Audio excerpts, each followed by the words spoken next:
played his first basketball game in quite a while the other day in his summer league debut for OKC, and I thought there were really interesting things, specifically regarding his offense that we're going to talk about today. I did a tweet, like not fully joking, but kind of joking about how like it is true that summer league performance is pretty meaningless, especially for young players, both good and bad. And it's not smart to have like sweeping takeaways about players based on summer league performance. It's just not very indicative of much. There's so many examples of players playing amazing in summer league and not being NBA guys, or vice versa. But I do think there are like micro takeaways and like other skill, role, scheme kind of things that we can think about. And I think that's definitely relevant for Chet's offense, where I think I was really encouraged by the perimeter game in Chet's first outing, where he did a good job attacking closeouts and getting all the way to the rim. Obviously has like the speed to beat slower bigs off the dribble, but what I'm really encouraged by is his ability to keep his handle, to not get ripped by this dig or not get held up, because that has been a big problem for him in the past. Chet, I think, coming out of high school and the draft, was probably miscast as like a giant handler when his handle was always pretty weak. So I think stuff like this, just maintaining control, is going to matter a lot. Also, it's going to be interesting to see what kind of simple like creation stuff Chet can do. And I think, again, it's going to be mostly about control for him, where Chet isn't going to be creating advantages with his handle. But on a play like this, where he initially drives right and sees this helper, can switch over behind the back dribble to reset and go the other way, and then uses really impressive functional strength to get through this defender and draw a foul. I think Chet's strength is and always will be underrated. Obviously has issues there, but really physical and great, like using his leverage, like solid flexibility to go through a smaller defender and draw free throws. Here we see him end up traveling, but really nice to see him maintain his dribble. He gets, like, I didn't get the first part of the clip by accident here, but like he gets cut off here, but is able to maintain his dribble, spin back to where the help isn't, and get 2 feet in the paint. Obviously, he ends up traveling, losing his footing there, but I think the bigger deal, as we've been talking about, is his ability to keep his handle, to control the ball versus pressure, and to make a play as well, which, as I mentioned, has been a problem for Chet in the past. I think a valuable skill for any larger handler is the ability to dribble into a post-up, especially when you have a matchup that you like. Chet is a ridiculously good interior scorer, finisher prospect, but having the ability to get that positioning without relying on a pass, where he's able to, again, we see this through the legs, tween, dribble, and now he's in his spot. Chet can use his step-throughs and his fakes and his touch to go to work, but because he has the handling control to get there himself, especially against like smaller players who are going to be pressuring him, he can create his own mismatches, which is a really valuable scoring tool that we see a ton of giant initiators implement in the league. And I do think it was always under-discussed how legendary of a finishing prospect Chet was. He takes off pretty early here, well outside the restricted area, hangs in midair, and gets this beautiful offhand finger roll. His touch is phenomenal.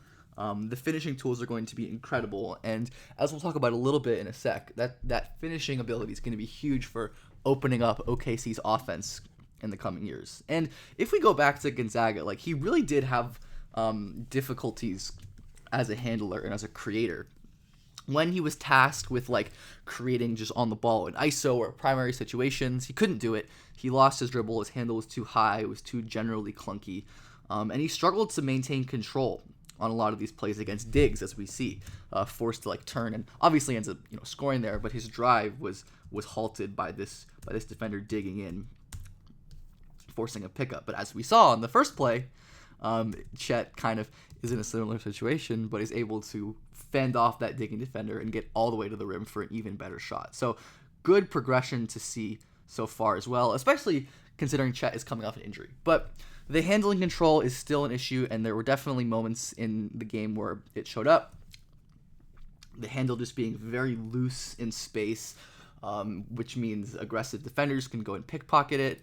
Chet has always been has always had a problem with falling down. This has been a thing back to high school on both ends.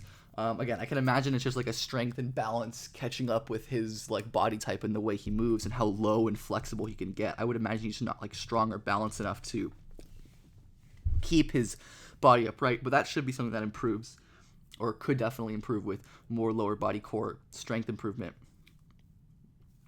And I do think that when you ask Chet to create an isolation, or if they do that, he's going to struggle, because that's just not his role. Chet is ultimately like a play finisher, and any like off-ball, closeout attacking, transition, I think playmaking stuff you get from him is just an added bonus. Because when you have to force him in isolation, as you mentioned, he keeps the ball, but he can't create an advantage here, and his jumper is probably going to be too slow, at least at the moment, to really unlock into anything serious off of the dribble. We see, even though he, his release isn't like is kind of high, the fact that it's like very out in front means that it's a little easier for longer defenders to block and contest.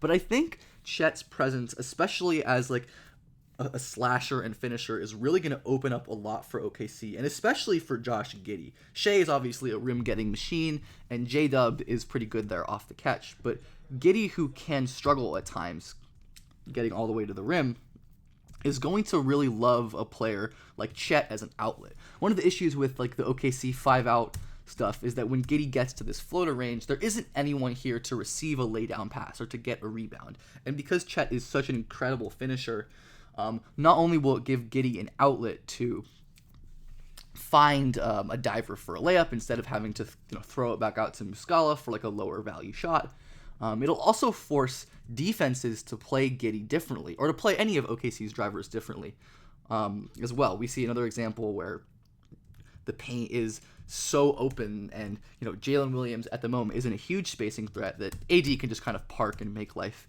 impossible for Giddey at the moment. But when we see Chet Holmgren, I think it's gonna cause defenses to struggle and to have to make tougher decisions on a play like this, where we see Giddey use his impressive handle and pacing to get a floater. The dropping Joel Embiid isn't really challenged here. Like, because Jalen Williams isn't a roll threat, he isn't someone who's going to finish above the rim or be a contested finisher. Embiid can just play back. He can swipe and ultimately sit down and not risk this laydown being open. But having a player like Chet, who is a big threat to be a roller and be a finisher, means that these kind of swipes and such are a lot more risky. Because if this is Chet Holmgren diving hard to the rim, Giddey can slip this pass in there and trust his incredible finisher to go and make a play and get them a bucket, instead of constantly relying on floaters. And then I think that opens up Giddey and Chet, making the defense have to play a guessing game. But again, as will be with any other summer league videos I do, mostly just for fun. And just, I think it's cool to watch these guys, especially the ones we haven't seen play before or play in a long time. I enjoy summer league ball, as I'm sure many of you do. But I do think there are some things that we can take away and learn from and analyze.